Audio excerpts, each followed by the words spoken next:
Hello students, am Kumar sir फिर आप लोगों के लिए न्यू वीडियो लेकर के। तो स्टूडेंट्स, आप लोग पिछला लेक्चर आप लोग पढ़ लिए होंगे जिसमें आपको बताया गया था degree of dissociation alpha, degree of association, इसको भी अल्फ़ा ही बोले थे। तो अल्फ़ा के बारे में और ये बताया गया था। उसके बाद वाइंट ऑफ फैक्टर आई बताए थे। स्टूडेंट्स ध्यान दीजिएगा, आज के क्लास में आपको बताएंगे वाइंट ऑफ फैक्टर आई का जो वैल्यू है वह कैलकुलेट कैसे करेंगे। क्योंकि अभी तक आप देखे हैं क्या कि जब तक आपको आई का वैल्यू कैलकुलेट नहीं करने आएगा तो आपको जो है मेन एडवांस मेडिकल का जो न्यूमेरिकल है वो आपसे नहीं बनेगा। क्योंकि हाँ, एनसीईआरटी अगर पढ़ रहे हैं तो आपको बताया गया कि उसमें मात्र 2 ही न्यूमेरिकल्स है जिसमें आई का वैल्यू 2 और 3 हो जाए, मतलब 2 और 3 होगा। बाकी जितना भी न्यूमेरिकल्स है एनसीईआरटी में दिया हुआ है सभी जगह आई का जो वैल्यू है वह 1 होता है। समझ रहे हो ना? तो आई का वैल्यू 1 होता है। तो ये एनसीईआरटी के लिए ना, बाकी जो है मेन एडवांस है मेडिकल में जब एग्जाम दीजिएगा आप तो नहीं ना कहेगा कि आई का वैल्यू 1 होता है, लिखिए। समझ रहे हो ना? तो आज आपको बताएंगे कि कैसा भी न्यूमेरिकल हो आप आई का वैल्यू आराम से निकालेंगे, दिक्कत आपको होगा ही नहीं। हाँ, अल्फ़ा लेकिन भाई आपको आना चाहिए। अगर आप लोग को डिग्री ऑफ डिसोसिएशन नहीं आ रहा है, अल्फ़ा कैसे निकाला जाता है या किसे कहते हैं, तो भाई आपको आई का वैल्यू जो है वो निकालने नहीं आएगा। आप लोग आई का डिफिनीशन देख लीजिएगा, अल्फ़ा का डिफिनीशन देख लीजिएगा। आज हम आएंगे आई का वैल्यू कैसे कैलकुलेट किया जाता है। तो लिखिए heading, calculation of value of I. आप लोग हेडिंग लिखिए,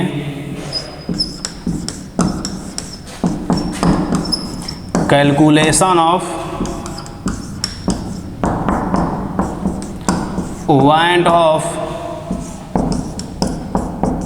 फैक्टर आई का वैल्यू कैसे आप कैलकुलेट करेंगे। ध्यान दीजिएगा, इसमें 2 केस बताएंगे। आई का वैल्यू कैलकुलेट कैसे करेंगे, सॉरी इसमें 3 केस बताएंगे। पहला केस सब सेट रखना माइंड में। पहला बताएंगे कि अगर सॉल्यूट डिसोसिएट हो, मतलब कि टूटता हो, तो आई का वैल्यू हम कैसे निकालेंगे। केस नंबर 2 में बताएंगे कि अगर सॉल्यूट एसोसिएट हो, एसोसिएट मतलब जुड़ता हो, तो आई का वैल्यू कैसे निकालेंगे। और फिर आपको बताएंगे कि वैसा सॉल्यूट जिसका न तो एसोसिएशन हो और न ही डिसोसिएशन हो, तो आप आई का वैल्यू कैसे निकालेंगे। समझ रहे ना? तो आइए हम चलते हैं केस नंबर 1 में। केस नंबर 1 में सब कुछ आपको अच्छा से बता रहे हैं, समझा रहे हैं। If solute is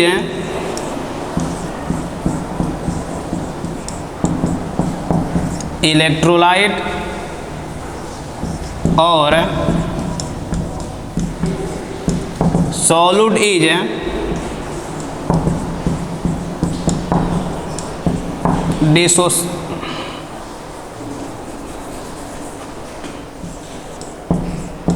dissociated. अगर सॉल्यूट इलेक्ट्रोलाइट मतलब क्या समझ रहे हैं, जो डिसोसिएट करता हो, टूटता हो, आयंस में ब्रेक करता हो, तो आई का वैल्यू आप कैसे निकालेंगे। समझ रहे हैं ना? आइए देखते हैं यहाँ पर,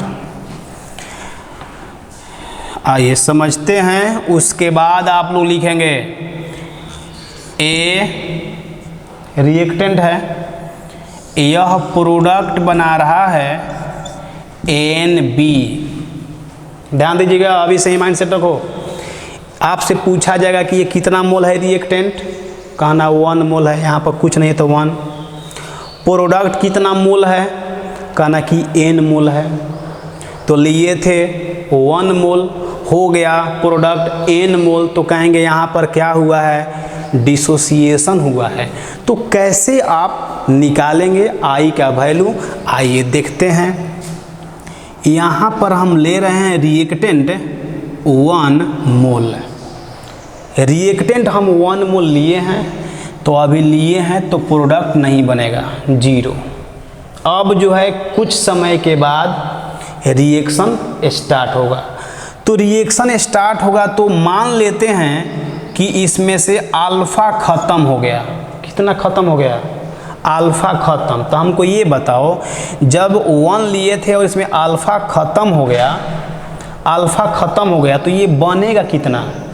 कितना प्रोडक्ट बनेगा? जब ये अल्फा ख़त्म तो ये बनेगा कितना? नहीं समझ रहे हो? देखो यहाँ पर जब रिएक्शन, पहले मेन रिएक्शन देखो, ये 1 है तो इसका ये n टाइम्स है। n देखिए, ये 1 तो ये n, और जब ये अल्फा तो ये क्या होगा? n alpha. ना समझा? यहाँ पर जब हम 1 लिए हैं, यहाँ 1 है तो ये n है, मतलब इसके n टाइम्स है। तो जब हम यह अल्फा ये ख़त्म होगा तो इसका n टाइम्स ये बनेगा ना, तो वहीं n टाइम्स मतलब n इंटू अल्फा। आ रहा है? माइंड में सेट है? अब बोलो, रिएक्शन के बाद यह कितना बचेगा? तो 1 माइनस अल्फा बचेगा, और यह कितना बचेगा? n alpha. आ रहा है समझ में? क्या आप लोगों को पॉइंट ऑफ फैक्टर I का डिफिनीशन जो बताया गया था पिछला लेक्चर में, आप लोगों को पता है क्या था वो? नहीं? देखिए, याद दिलवा दे रहे हैं क्या था। 1 मोल सॉल्यूट एसोसिएट या डिसोसिएट, तो यहाँ पर डिसोसिएशन हुआ है। यहाँ पर 1 मोल सॉल्यूट एसोसिएट या डिसोसिएट होने के बाद टोटल जितना मोल हो जाता है उसको I बोलते हैं। तो ध्यान दीजिएगा, हम यहाँ 1 ही मोल लिए हुए हैं। कितना लिए हैं? 1 मोल। तो ये 1 मोल रिएक्टेंट लिए थे, तो बताइए सॉल्यूशन में टोटल कितना मोल हो गया? तो टोटल देखिए सॉल्यूशन में, अब प्रोडक्ट भी तो लेंगे ना, 1 माइनस अल्फा और ये n अल्फा, इतना मोल है सॉल्यूशन में। अब पहले लिए थे 1 मोल, लेकिन डिसोसिएशन के बाद सॉल्यूशन में टोटल कितना मोल? तो कहना 1 minus alpha plus n alpha, ये दोनों को हम जोड़ देंगे, सॉल्यूशन में टोटल मोल इतना ही है। तो डिफिनीशन क्या था I का? 1 मोल सॉल्यूट डिसोसिएट होने के बाद टोटल जितना मोल हो जाता है। तो हमको ये बताइए कि 1 मोल लिए हैं तो टोटल कितना हो गया? टोटल ये जोड़ देंगे ना इसको, तो इसी को बोलेंगे I है। समझ रहे हो? तो आप यहाँ लिखिए, total number of mole after dissociation, after dissociation. समझ रहे हो? कितना हो गया? इक्वल टू, जोड़ देंगे इसको, 1 minus alpha plus n alpha. Total number of mole after dissociation, dissociation के बाद टोटल कितना मोल हो गया? तो टोटल यही हो गया 1 minus alpha plus n alpha. तो हमको ये बताइए कि टोटल इतना मोल हो गया, लेकिन I डिफिनीशन था कि 1 मोल डिसोसिएट होने के बाद टोटल कितना हो गया? तो 1 मोल लिए थे, टोटल कितना हो गया ये? तो हम कह सकते हैं कि टोटल जितना हो गया उसी को तो I बोलते हैं। तो हम यहाँ लिख देंगे, यहाँ पर आपको जगह तो है नहीं, चलिए पहले इसको लिखिए, ऊपर में लिखेंगे I इक्वल टू इतना लिखना है हमको। लिख लिया? चलो देखिए, नहीं तो कहिएगा मत, क्या कहेंगे आप कि सर आपको समझाने नहीं आ रहा है, यही बोलेंगे समझाने नहीं आ रहा है। बोलिए, नहीं बोलेगा? बोलो ना। आप यहाँ लिखेंगे I equal to 1 minus alpha plus n alpha. समझ रहे हो ना? अल्फा कॉमन कीजिए, I इक्वल टू 1 प्लस यहाँ पर n माइनस 1 इंटू अल्फा। समझ रहे हैं? ये n क्या है जी? तो तो ये है प्रोडक्ट का नंबर ऑफ मोल, कि प्रोडक्ट कितना मोल है, ये लिखेंगे नंबर ऑफ मोल ऑफ, क्या लिखोगे, प्रोडक्ट। समझा? तो अब देखिए इसमें भी आएगा दो केस।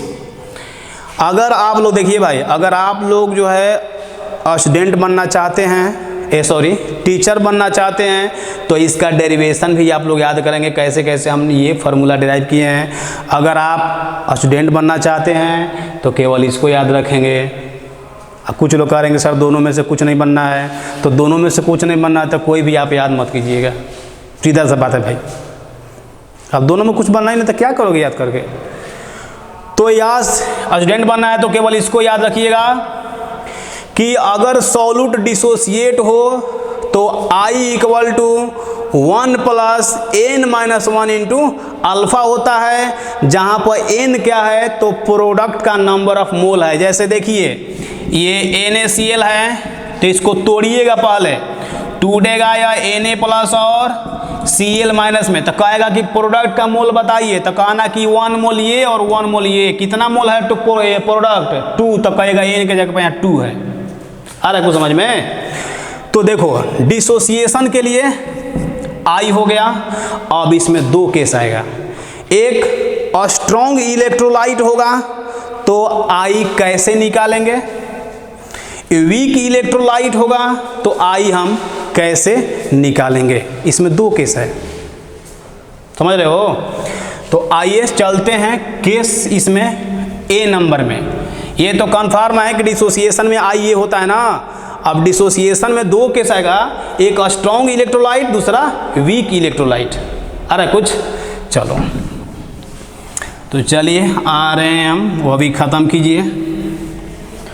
माइंड में सब कुछ आप लोग सेट करते चलिएगा। आइए, calculation of I,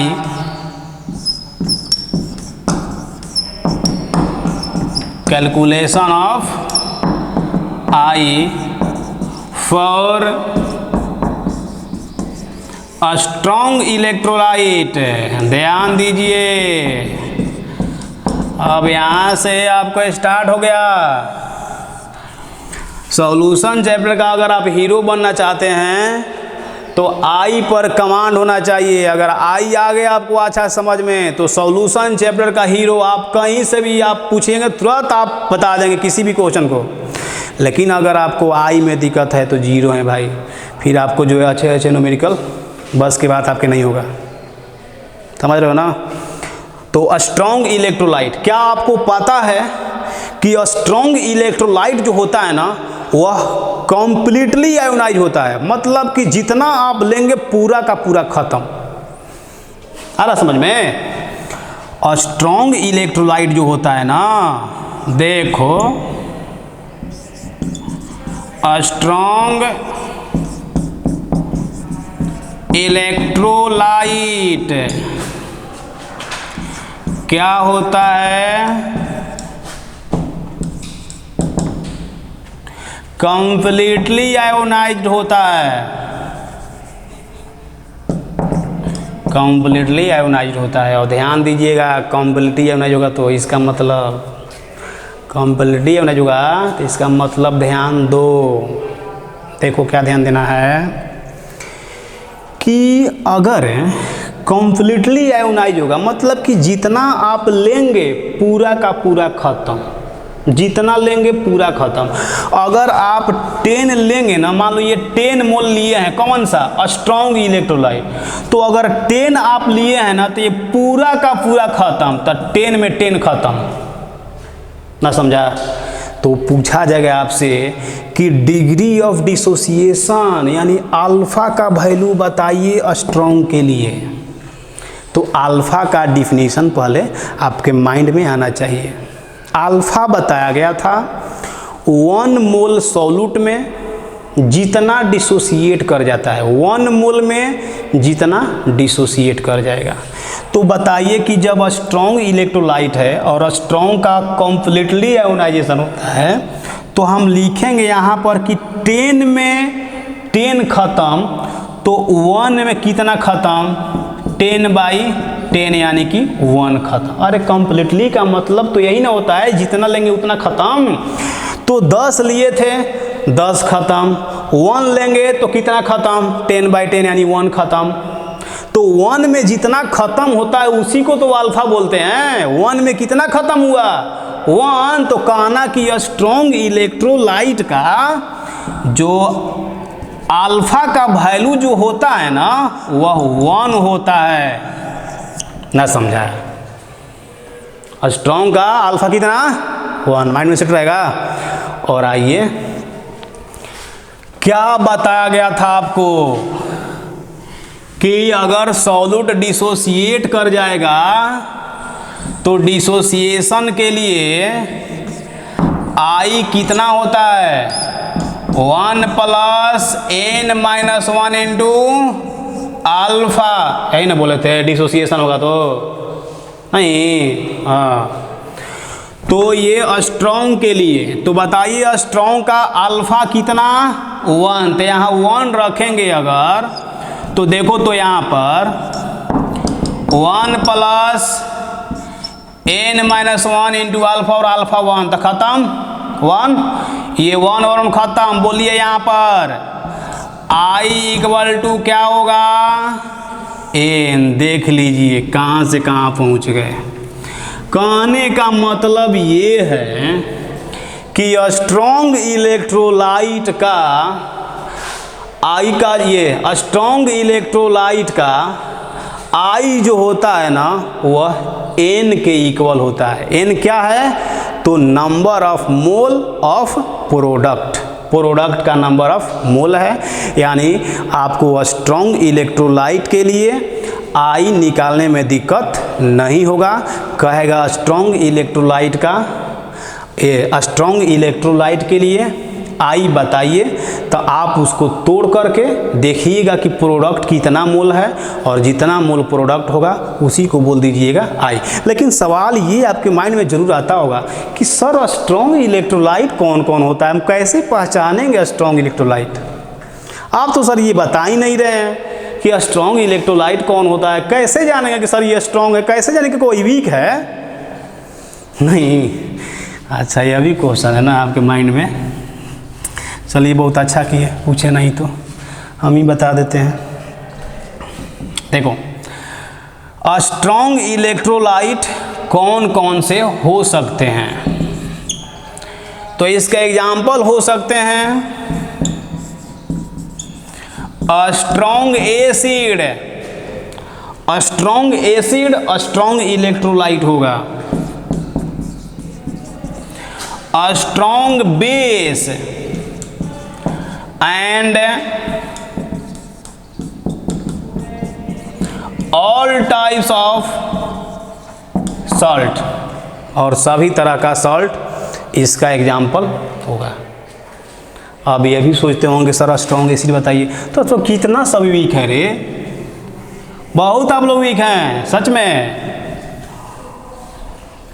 strong acid कैसे भाई, ये तो पता है ना कि H+ देता है तो स्ट्रॉन्ग एसिड, OH देगा तो बेस, और जो H और OH दोनों में से कुछ नहीं दे क्या कहलाएगा, सॉल्ट कहलाएगा। तो सॉल्ट में कह रहे हैं कि ऑल टाइप्स ऑफ सॉल्ट, मतलब कि सॉल्ट में कोई भी सॉल्ट हो, चाहे NaCl हो, चाहे Na2SO4 हो, कुछ भी सॉल्ट होगा वह सब स्ट्रॉन्ग होगा। लेकिन एसिड में स्ट्रॉन्ग एसिड कह रहा है, तो स्ट्रॉन्ग एसिड कैसे पहचाने, देखो किसी भी एसिड में जितना हाइड्रोजन है अगर उतना पूरा का पूरा टूट गया है तो उसको बोलेंगे स्ट्रॉन्ग। जितना हाइड्रोजन है पूरा नहीं, जितना था उसे कम दिया है तो उसको बोलेंगे वीक। जैसे देखो SO4, चलो इसको तोड़ो तो देखो H2 है ना, तो 2 इधर आ जाएगा, 2H+, 2 इधर 2H+, तो एक हाइड्रोजन पर 1 प्लस, 2 हाइड्रोजन पर 2 प्लस, तो बोलो SO4 पर कितना चार्ज आएगा, 2-। समझ रहे हो कितना हाइड्रोजन था, 2, क्या दोनों दे दिया है? दे दिया है। तो जितना हाइड्रोजन है अगर पूरा का पूरा दे दिया तो कहेंगे स्ट्रॉन्ग एसिड है, समझ रहे हो। और अगर पूरा का पूरा नहीं दिया है तो उसको बोलेंगे वीक एसिड है। जैसे देखो यहाँ पर CH3COOH, चलो इसको तोड़ो, इसको तोड़ेंगे हम। CH3COO माइनस और बोलो H+ में इसमें कितना हाइड्रोजन है? टोटल 4, 3 यहाँ एंड 1 यहाँ।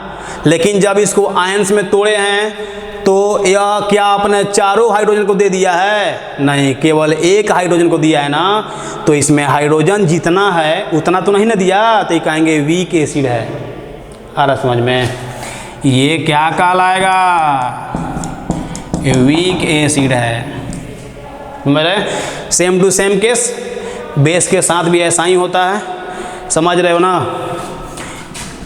बेस में क्या होता है? OH होता है। तो ये अगर तोड़ेंगे आप तो ये टूटेगा Na+ और OH- में। ये स्ट्रॉन्ग बेस है। तो स्ट्रॉन्ग एसिड और स्ट्रॉन्ग बेस स्ट्रॉन्ग इलेक्ट्रोलाइट होता है। और स्ट्रॉन्ग इलेक्ट्रोलाइट का I का वैल्यू कितना? N के बराबर होता है, समझ रहे हो ना। और अल्फा का वैल्यू 1 होता है। बस इतना ही मैंने से रखना है। चलिए अब आ रहे हैं हम कुछ एग्जाम्पल्स में। वो एग्जाम्पल्स आप लोग देखिए तो एग्जाम्पल में जैसे मान लीजिए आप कहेंगे HCl, तो आप इसको तोड़ेंगे H+Cl-। देखिए स्ट्रॉन्ग एसिड है, इसका बोलो N कितना है? N का मतलब number of mole of product. तो 1 मोल ये 1 मोल ये, तो कितना हो जाएगा? 2। तो कहना कि इसका I का वैल्यू भी 2 होगा। I बराबर N होता है स्ट्रॉन्ग के लिए। सब माइनस से रखो। अगला नंबर देखो Al2SO4 का होल 3। तो आपसे पूछा जाएगा इसका I बताइए। कहना कि ठीक है रुक जी बता रहे हैं। क्या करना है? Al2, तो 2 इधर आ जाता है 2। बोलो एल्युमिनियम पर कितना चार्ज होता है? कितना? 3। ग्रुप नंबर 3 में आता है। ग्रुप भी आप लोग 11th क्लास में कुछ नहीं पढ़े हैं। बाल गंगाधर इंडियन तिलक ये आता है 3A में। तो ग्रुप नंबर जितना भी 3 में आएगा उस पर कितना होता है? चार्ज +3। तो एल्युमिनियम पर होगा 3+, समझ रहे हो। अब देखो SO4 का होल 3, तो 3 इधर आ जाएगा। ये आप लिखेंगे 3SO4। अब सवाल उठता है कि इस पर तो माइनस आएगा क्योंकि यहाँ प्लस है ना, तो कितना माइनस देंगे हम? तो किसी भी कंपाउंड पर जितना प्लस उतना ही माइनस होता है। देखो यहाँ पर देखो 1 एल्युमिनियम पर 3+, तो 2 एल्युमिनियम पर 6+, तो 6+, तो इस पर 6 माइनस आना चाहिए। अब कैसे 6 माइनस आएगा? कितना है इसका संख्या? कितना? 3 है। तो 3 है तो कितना दे देंगे? 2 माइनस दे देंगे। इसमें क्या करना है? 2 माइनस। तो देखो एक SO4 पर 2 माइनस, तो 3SO4 पर 6 माइनस, 6 देखो तो ये क्या है? कोई पूछेगा आपसे कि बताइए एसिड है कि बेस है? कहना कि दोनों में से कुछ नहीं, सॉल्ट है। क्योंकि वैसा कंपाउंड जिसमें ना H है ना OH है वो क्या कहलाता है? सॉल्ट कहलाता है। तो इसमें ना H है ना OH है, दोनों अलग अलग है, तो सॉल्ट होगा। और सॉल्ट होगा तो क्या होता है? Strong electrolyte. और स्ट्रॉन्ग का I बराबर N होता है। बोलो इसका N कितना है? Number of mole of product 3 और 2 कितना? 5। तो कहना कि इसका I बराबर भी 5 होगा। कुछ नहीं है, सब सिंपल है, सिंपल है, समझा। अगला नंबर 1 लास्ट है, इसको तोड़कर दिखाइए जरा। K4FeCN का होल 6। इसको अगर आप तोड़ेंगे तो ध्यान दोगा, ये बताएंगे कोऑर्डिनेशन कंपाउंड। आप इन लोगों में चैप्टर है कोऑर्डिनेशन कंपाउंड, चैप्टर इनऑर्गेनिक का चैप्टर है। ये कोऑर्डिनेशन कंपाउंड में बताएंगे कि जो ये स्क्वायर ब्रैकेट के अंदर में होता है यह नहीं टूटता है क्योंकि यह बहुत ज़्यादा स्टेबल होता है। तो बहुत ज़्यादा स्टेबल होने के चलते ये कंपाउंड जो अंदर में है स्क्वायर ब्रैकेट के यह नहीं टूटेगा। टूटता है इस साइड वाला या फिर इस साइड वाला। देखो K4 है ना, तो 4 इधर आ जाएगा, 4 इधर। पोटेशियम पर कितना प्लस होता है? 1 प्लस, क्योंकि ग्रुप नंबर फर्स्ट में आता है। स्क्वायर ब्रैकेट नहीं टूटता है, तो ये जैसे है उसी तरह से आप लोग लिख देंगे यहाँ पर FeCN का होल 6। समझ रहे हैं। अब देखिए यहाँ पर तो 1 पोटेशियम पर 1 प्लस, तो कितना पोटेशियम है 4 पोटेशियम, तो 4 प्लस, तो यहाँ पर आप देंगे 4 माइनस। आप देखिए N बताइए, N क्या है, प्रोडक्ट का नंबर ऑफ मोल, तो 4 यहाँ पर है, यहाँ पर कितना 1 है, कुछ नहीं तो 1 है, तो 4 और 1 5, तो इसका I बराबर भी 5 होगा। I बराबर N, ये भी सॉल्ट है रे, सॉल्ट है, इसमें ना H है ना OH है, तो आँख बंद करके मारोगे सॉल्ट है, इतना आपको सोचना ही नहीं है। असॉल्ट होता है स्ट्रॉन्ग इलेक्ट्रोलाइट, इसमें क्या करना है, सही है। चलिए अब आ रहे हैं हम स्ट्रॉन्ग ये वीक इलेक्ट्रोलाइट के लिए। वीक इलेक्ट्रोलाइट के लिए तो अगला हेडिंग आप लोग लिखिए कैलकुलेशन ऑफ आई। अगला heading calculation of I for weak electrolyte. Weak electrolyte समझ रहे हैं ना। तो हमको ये बताइए कि क्या आपको पता है कि वीक इलेक्ट्रोलाइट जो है वो पार्शियल कम, अरे कंप्लीटली नहीं होगा, पार्शियल मतलब जितना लेंगे उससे कम ही खत्म होगा, पूरा का पूरा खत्म नहीं होगा। तो देखिए यहाँ पर लिख दे रहे हैं, सब कुछ आप लोग को लिख के बता रहे हैं। Weak electrolyte partial ionised, partial ionised. तो हमको ये बताइए कि weak electrolyte partial ionised, partial मतलब क्या समझ रहे हैं, जितना लेंगे उससे कम खत्म होगा। तो जैसे मानिए यहाँ पर कि हम लिए हुए हैं 10, तो ये कंफर्म रहिएगा कि 10 में 10 कभी ख़त्म नहीं होगा, 10 से कम ही ख़त्म होगा। तो मान लेते हैं 10 में 8 ख़त्म, तो मान सकते हो 9 ख़त्म, लेकिन 10 कभी मत मानना। तो हम मान लेते हैं कि 10 में 9 ख़त्म, तो 1 में कितना ख़त्म होगा 9/10 यानी कि 0.9। कहने का मतलब ये है कि वीक इलेक्ट्रोलाइट का अल्फ़ा का जो वैल्यू होता है ना वह हमेशा 1 से कम होगा।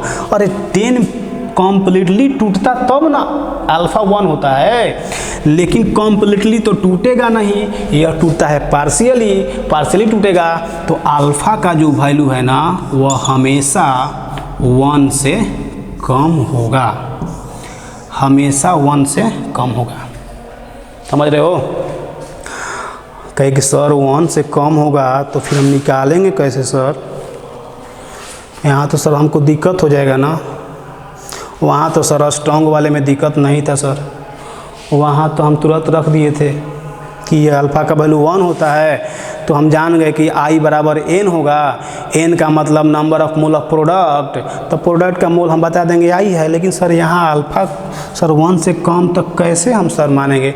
आपको टेंशन नहीं लेना है, टेंशन किसको लेना है, जो पूछेगा।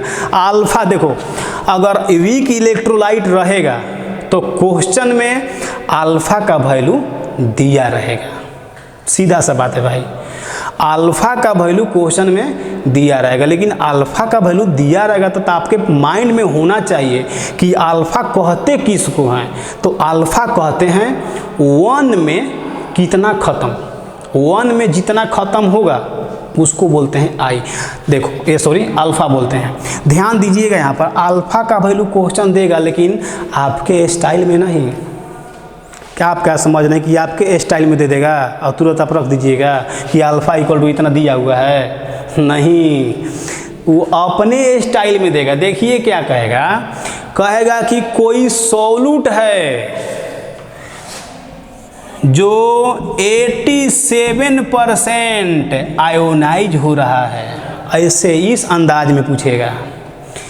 हम तो बोल रहे हैं कि अल्फ़ा का वैल्यू क्वेश्चन देगा, लेकिन आपके तरीका से नहीं कि डायरेक्ट लिखा हुआ है degree of dissociation alpha equal to इतना है, ऐसे लिखेगा नहीं, अपने स्टाइल में कहेगा। कोई वीक इलेक्ट्रोलाइट है जो 87% आयोनाइज हो रहा है। तो जैसे ही ऐसे लिखेगा समझ लेना कि 100 में कह रहा है कि 87 ख़त्म हो रहा है, तो 1 में कितना ख़त्म होगा, और 1 में जो ख़त्म होता है उसी को तो अल्फ़ा बोलते हैं ना। आ रहा समझ में? तो इस तरह से समझ रहे हैं ना। चलिए अब क्वेश्चन देखिए इसी पर एक छोटा सा क्वेश्चन है, उस क्वेश्चन को आप लोग जल्दी से देखिए कि वो क्वेश्चन कौन सा है। ठीक है, क्वेश्चन लिखिए। तो देखिए यही क्वेश्चन है, कह रहा है यहाँ पर कि द फ्रीजिंग पॉइंट, यहाँ देख लीजिए दिया हुआ है डिग्री सेल्सियस पूछा आपसे। The freezing point of solution, किसका फ्रीजिंग पॉइंट पूछ रहा है, sorry, the freezing point in degree Celsius of solution containing 0.1 gram of K3FeCN का होल 6, जिसका मोलिकुलर वेट दिया हुआ है इन 100 ग्राम ऑफ वाटर इच। देखो क्या कर रहा है, कह रहा है कि 100 ग्राम वाटर में 0.1 ग्राम इस सॉल्यूट को मिलाया गया है। तो जो सॉल्यूशन बना है उस सॉल्यूशन का फ्रीजिंग पॉइंट आप बताइए। 100 ग्राम वाटर में मतलब ये सॉल्वेंट हो गया, 0.1 ग्राम इस सॉल्यूट को मिलाया गया है, तो जो सॉल्यूशन बना है उस सॉल्यूशन का फ्रीजिंग पॉइंट आप बताइए। आ रहा है कुछ समझ में? ये जेईई एडवांस का क्वेश्चन है, समझ रहे हो, एडवांस का क्वेश्चन है, इसलिए सारा इन्फॉर्मेशन आपको दे दिया गया है क्वेश्चन में। एडवांस में तो यही तो होता है, सारा इन्फॉर्मेशन आपको क्वेश्चन दे देगा, क्योंकि उसको पता है कि देने के बाद भी आप लोगों से बनेगा नहीं। तो सर देख लीजिए, इसका मोलिकुलर वेट भी आपको दे दिया, पूछ दिया आपसे कि डिग्री सेल्सियस में बताना है, तो सारा इन्फॉर्मेशन आपको दे दिया गया है। ये एडवांस का है, आप लोग इसको लिखना होगा तो लिख सकते हैं। एडवांस 2011 का है ये, समझ लो कैसे बनाएंगे। आइए, फ्रीजिंग पॉइंट सॉल्यूशन, जैसे ही फ्रीजिंग पॉइंट पूछेगा आपको तो पता है ना, क्या पता है, डेल्टा TF इक्वल टू, बोलो क्या होता है, I इंटू KFM। अब I हमेशा याद रखिएगा, अब I से आप छूटने वाले नहीं हैं, समझ रहे हो ना। बहुत लोगों का तो इसी में बाई ले लेगा, किस में, I में, पॉइंट ऑफ फैक्टर में। तो I आपको निकालने के लिए बता दिया गया है। पहले हमको ये बताओ, ये जो सॉल्यूट दिया हुआ है यह एसिड है कि बेस है कि सॉल्ट है, क्या है, सॉल्ट है, कॉम्प्लेक्स सॉल्ट, बताए तभी तुरंत। सॉल्ट है, और सॉल्ट होता है स्ट्रॉन्ग इलेक्ट्रोलाइट, और स्ट्रॉन्ग इलेक्ट्रोलाइट का I का वैल्यू N के बराबर होता है। N के बराबर मतलब प्रोडक्ट के नंबर ऑफ मोल। तो पहले इसको हम तोड़ करके I निकालेंगे। KF का वैल्यू क्वेश्चन दिया था, समझ रहे हो ना। आइए इसमें इसको मिटा रहे हैं, सब कुछ आप लोग सेट करते चलिएगा माइंड में। तो इसको हम इसको तोड़ेंगे पहले हम, क्योंकि हमको I चाहिए। तो इसको अगर आप तोड़ते हैं K3FeCN का होल 6, तो अगर आप इसको तोड़ते हैं तो देखो K3 तो 3 इधर आ जाएगा, 3K प्लस, और बोले थे कि स्क्वायर ब्रैकेट में जो होता है वह टूटता नहीं है। तो आप इसको अंदर ही लिखेंगे स्क्वायर ब्रैकेट के, FeCN का होल 6 बोलो होगा 3 माइनस, क्योंकि 3 एक पोटेशियम एक प्लस, 3 पोटेशियम पर 3 प्लस, तो 3 माइनस देंगे, समझ रहे हो।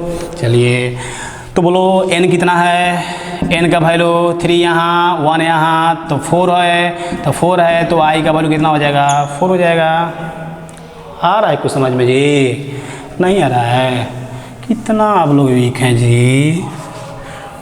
हो गया ना। तो I का वैल्यू हम निकाल करके यहाँ पर रखेंगे। चलो देखो यहाँ डेल्टा TF, ये क्या होता है डेल्टा TF, इसको लिखेंगे हम TF naught minus TF equal to क्या होता है I इंटू KFM। समझ रहे हो ना। TF नॉट क्या है, ये प्योर लिक्विड का फ्रीजिंग पॉइंट है। तो प्योर लिक्विड वाटर है ना, तो प्योर लिक्विड वाटर है तो बोले ये वाटर का फ्रीजिंग पॉइंट, सॉल्यूशन का फ्रीजिंग पॉइंट, ये यही आपसे पूछा गया है, सॉल्यूशन का ही फ्रीजिंग पॉइंट पूछा हुआ है ना। तो चलिए यहाँ पर TF नॉट इसका सॉल्यूशन का ये वाटर का फ्रीजिंग पॉइंट बोलिए डिग्री सेल्सियस में। ये तो हो गया सब कुछ। I का वैल्यू 4 होगा, देख लीजिएगा। चलिए ये हो गया प्योर लिक्विड का फ्रीजिंग पॉइंट माइनस सॉल्यूशन का फ्रीजिंग पॉइंट TF, यही पूछा है आपसे। I का वैल्यू कितना 4 ना, इनटू यहाँ पर देखो तो 0 माइनस ये कितना हो गया TF। I का वैल्यू 4 इंटू KF का वैल्यू देखिए तो 1.86। ये मोलालिटी है, मोलालिटी इक्वल टू क्या होता है सॉल्यूट का mole by weight of solvent in kg, यही ना होता है। देखो कैलकुलेशन है ये 0 माइनस TF, तो क्या इसको लिख देंगे ऐसे माइनस TF, 0 है ख़त्म कर दो 0, ये हो जाएगा 4 इंटू 1.86। यहाँ देखो सॉल्यूट का क्या चाहिए मोल, तो मोल आपको दिया है क्या, ग्राम दिया है, देख लेना 0.1 ग्राम दिया है। तो उस ग्राम को बदलेंगे मोल में। बोलो मोल इक्वल टू क्या होता है, मोल इक्वल टू होता है मास इन ग्राम। तो मास इन ग्राम दिया था 0.1 by formula weight molecular weight, तो मोलेक्युलर वेट क्वेश्चन में दिया था 329 by weight of solvent in kg में चाहिए, दिया है ग्राम में। तो क्या करेंगे आप, इस ग्राम में 1000 से डिवाइड कर देंगे ना। बोलो ये आपका आएगा minus TF equal to 4 into 1.86 into 0.1 into कितना 1000, देखते जाओ बाई बोलिए 329 इंटू कितना हो जाएगा 100। इसका भाई कैलकुलेशन आप कर लीजिएगा, इसका कैलकुलेशन आप कर लीजिएगा। हम डायरेक्ट लिखेंगे क्योंकि हमको याद है minus TF equal to calculation कीजिएगा तो आएगा 0.023।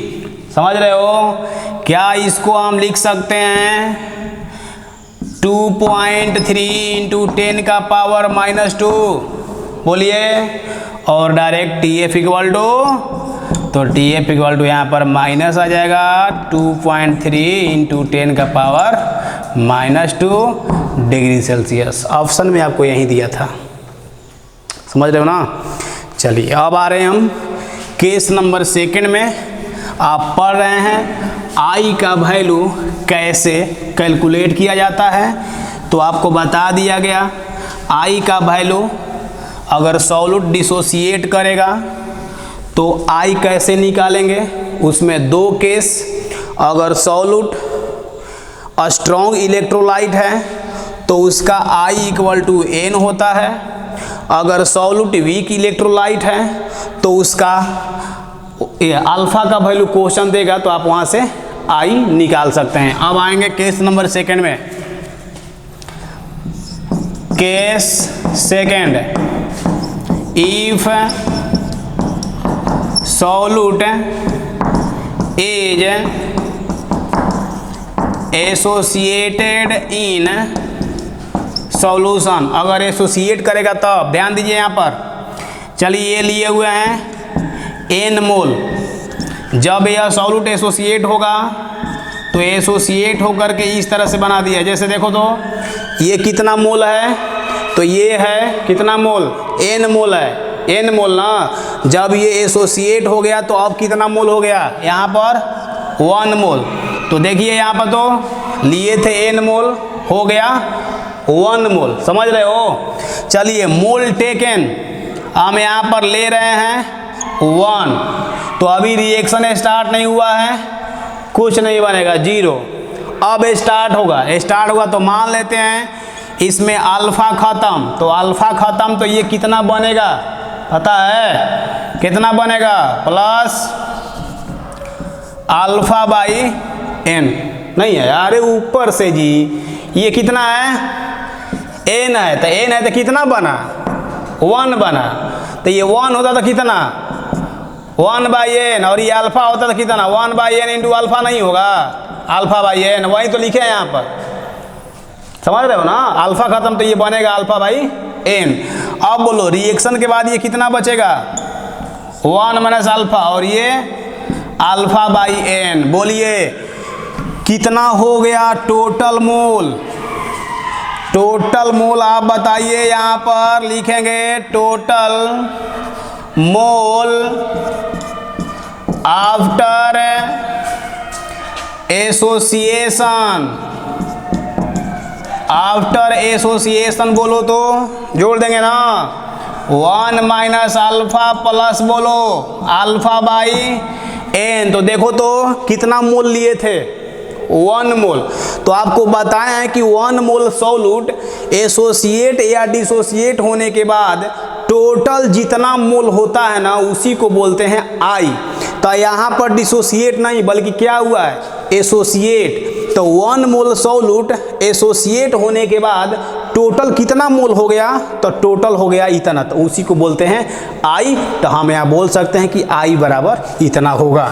यहाँ पर बोलेंगे I equal to 1 minus alpha plus alpha by N. देखो ये किसके लिए हो गया, एसोसिएशन के लिए, ये एसोसिएशन के लिए, और देख लेंगे पीछे में डिसोसिएशन के लिए बताया जा चुका है, ठीक है ना। चलिए अब आ रहे हैं case number 3 and last. Case number 3 and last है, लास्ट में देखो कौन सा है, लास्ट में है for normal solute. Normal solute किसको कहेंगे, तो वैसा सॉल्यूट जिसका न तो डिसोसिएशन होता है और न ही एसोसिएशन होता है, समझे। तो ये ऐसे सॉल्यूट का आई जो होता है ना वह 1 होता है, इसमें निकालने का मन झंझट खत्म, आई 1 होगा। नॉर्मल सॉल्यूट के लिए लिखेंगे यहाँ पर solutes which are neither dissociated nor associated,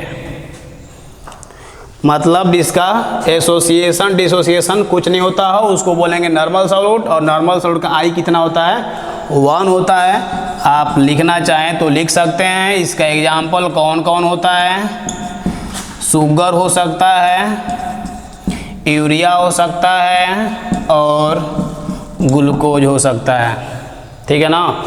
तो ये सारा होगा, ये सब नॉर्मल सॉल्यूट है जिसका आई का वैल्यू 1 होता है। तो आई का वैल्यू एनसीईआरटी बुक में हमेशा क्या लेना है, 1 लेना है, क्योंकि उसमें क्या लिखा हुआ है, हमेशा लेगा नॉर्मल सॉल्यूट, समझ रहे हो ना।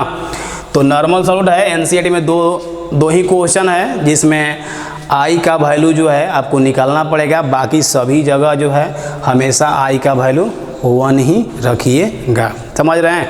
तो आपको अभी तक देखिए क्या बताया गया है, आई बता गया अगर सॉल्यूट डिसोसिएट होगा 1 प्लस n-1 इंटू अल्फा, ये कब, डिसोसिएशन के लिए, फॉर डिसोसिएशन, समझ रहे हो। इसके बाद बोलिए I equal to 1 minus alpha plus alpha by N, ये आपको कब बताया गया, तो फॉर एसोसिएशन, फॉर एसोसिएशन, समझ रहे हो ना। और आई का वैल्यू दिक्कत नहीं था, आई का वैल्यू 1 होता है किसके लिए, तो फॉर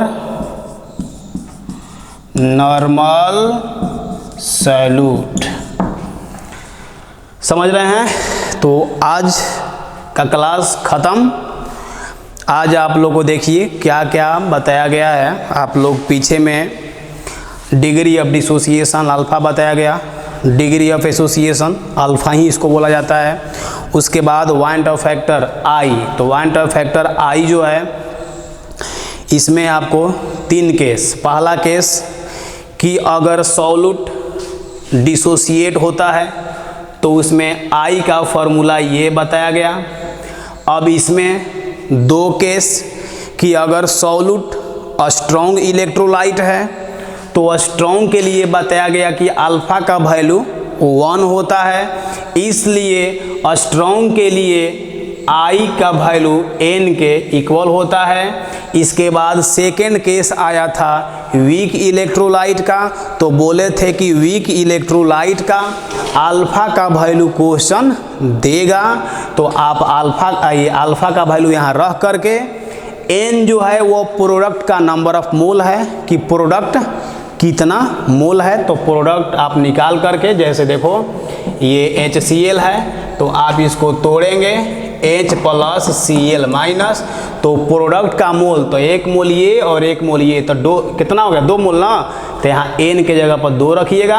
अल्फ़ा का वैल्यू वीक के लिए दिया रहेगा, आप यहाँ से आई निकाल लेंगे, समझ रहे हैं। ये हो गया स्ट्रॉन्ग के लिए, ये हो गया एसोसिएशन के लिए। तो अल्फ़ा का वैल्यू क्वेश्चन देगा, आप यहाँ रख करके आई निकाल लीजिएगा। और नॉर्मल सॉल्यूट के लिए आई निकालने का झंझट खत्म है। यहाँ पर याद रखेंगे नॉर्मल सॉल्यूट का आई का वैल्यू 1 होता है, मतलब वैसा सॉल्यूट जिसका ना तो एसोसिएशन होता है ना ही डिसोसिएशन होता है, समझ गए, ठीक है ना। चलिए ओके, थैंक यू। आज क्लास में यहीं पर ब्रेक लेंगे।